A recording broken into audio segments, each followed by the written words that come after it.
नमस्कार। मैं आकाश सिंह गुरुकुल शिक्षण संस्थान यूट्यूब चैनल पर आपका पुनः स्वागत करता हूं। आज हम लोग पाठ 2 वर्ण विचार के अंतर्गत स्वरों की मात्राएं के बारे में पढ़ेंगे। हम समय को बर्बाद न करते हुए आइए विषय पर चलते हैं। हम बचपन में भी स्वर और उनकी मात्राएं पढ़ा करते थे। आज भी यहाँ पढ़ना इसलिए जरूरी है क्योंकि बिना वर्णमाला में स्वर, मात्रा और व्यंजन के ज्ञान के हम साहित्य की कल्पना नहीं कर सकते, या यूं कहें साहित्य को सीख नहीं सकते, मतलब बोल नहीं सकते, लिख नहीं सकते और पढ़ नहीं सकते। इसलिए स्वर, व्यंजन के साथ साथ मात्रा का जानना अति आवश्यक है। तो आइए हम देखते हैं मात्राओं के बारे में। यहाँ से कंपटीशन में बहुत ज्यादा सवाल तो नहीं बनते, लेकिन कुछ बनते हैं। आइए उस पर चर्चा करते हैं, देखते हैं। जैसा कि सबसे पहले जो प्रश्न बनने की संभावना है वह स्वरों की संख्या कितनी है, तो ये तो आप जानते हैं, लेकिन पूछ लेता है मात्राओं की संख्या कितनी है। तो इनकी संख्या 10 है। 10 इसलिए है कि छोटा आ की कोई मात्रा नहीं होती, और स्वर की गिनती आ से लेकर अव तक ही होती है, और मात्रा में भी अव तक ही होती है। एक प्रश्न यहां से कभी बन जाता है, और कभी कभी पूछ लेता है कि छोटा उ का मात्रा रा में किस तरह से लगता है। तो आप देखेंगे कि सभी व्यंजन वर्णों से अलग रा में उ का मात्रा लगता है। जैसे छोटा उ लगता है तो इस रूप में, और बड़ा उ में लगता है तो इस रूप में। और ऑप्शन में दे देता है छोटा उ का मात्रा लगाने के लिए, तो ऐसे दे देगा, ऐसे दे देगा, ऐसे दे देगा, ऐसे दे देगा, और ऊपर लिख देगा कि छोटा उ का सही मात्रा किस वर्ण में लगा है। तो आपको चुनना होगा, ये होगा। हम इसको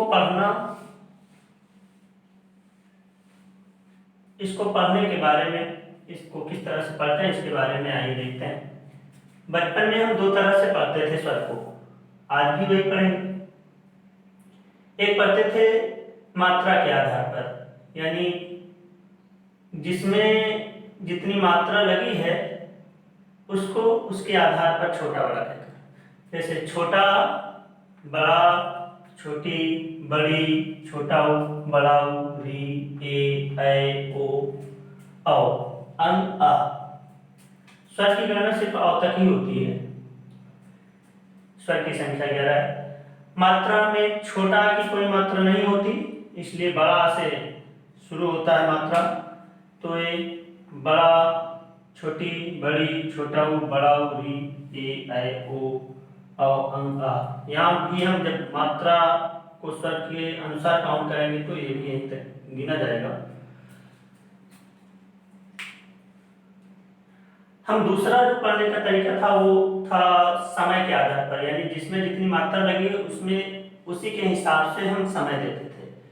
जैसे छोटा में 1 मात्रा है तो इसको जल्दी से बोलते थे, और बड़ा में 2 मात्रा है तो इसको ज्यादा टाइम तक बोलते थे, उस समय के ज्यादा दे देते थे।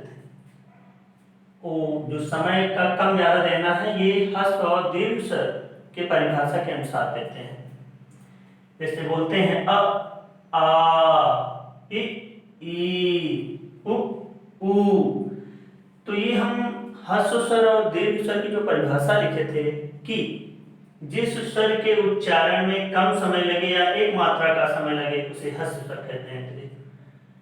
तो इसमें कम समय लगता है। दीर्घ स्वर की परिभाषा थी जिस स्वर के उच्चारण में ह्रस्व स्वर की अपेक्षा दुगना समय लगे उसे दीर्घ स्वर कहते हैं। जैसे बड़ा, तो उसके आधार पर हम इस तरह से पढ़ते हैं अ, आ, इ, ई, उ, री, ए, ओ, औ, अं, आ। हम आइए मात्रा की परिभाषा को जानते हैं और इनसे कैसे शब्दों का निर्माण होता है इसके बारे में जानते हैं।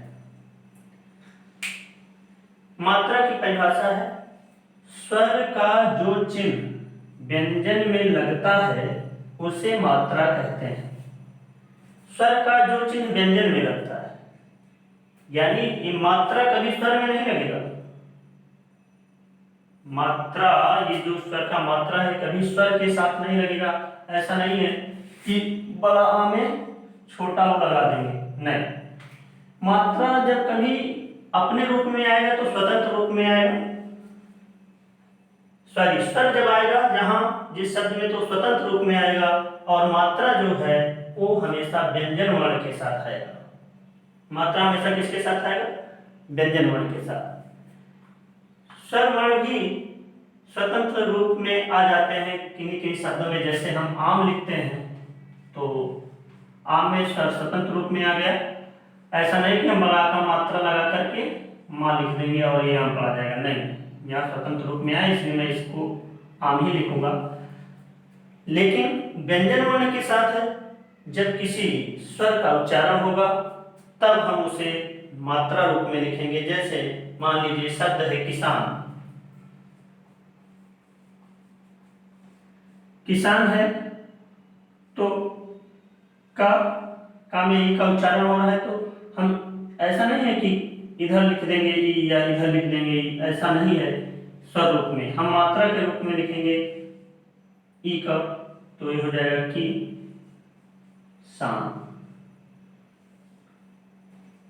हम ऐसा नहीं लिख सकते इसको कि चलिए किसान है तो का लिख दें और का के बाद छोटी ई, फिर सा, फिर सा में बड़ा का मात्रा है ना है, इसको किसान नहीं पढ़ा जाएगा। पढ़िए क्या पढ़ाएगा?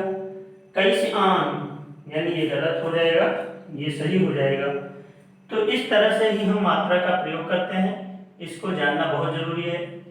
नहीं तो आप स्वर और मात्रा, स्वर तो जानते हैं, स्वर के मात्रा का प्रयोग अगर आप नहीं जानेंगे तो शब्दों को लिखने में आपको असहज या कठिनाई महसूस होगी। तो आपको मात्रा के प्रयोग में कठिनाई ना महसूस हो, इसलिए मात्रा के बारे में विस्तृत जानकारी किसी भी बुक से मिले उसे पढ़िए। बाकी इतनी बातों को ध्यान रखिए। आज का वीडियो यहीं तक। नमस्कार। मेरे वीडियो को जरूर लाइक, सब्सक्राइब और शेयर करें। धन्यवाद।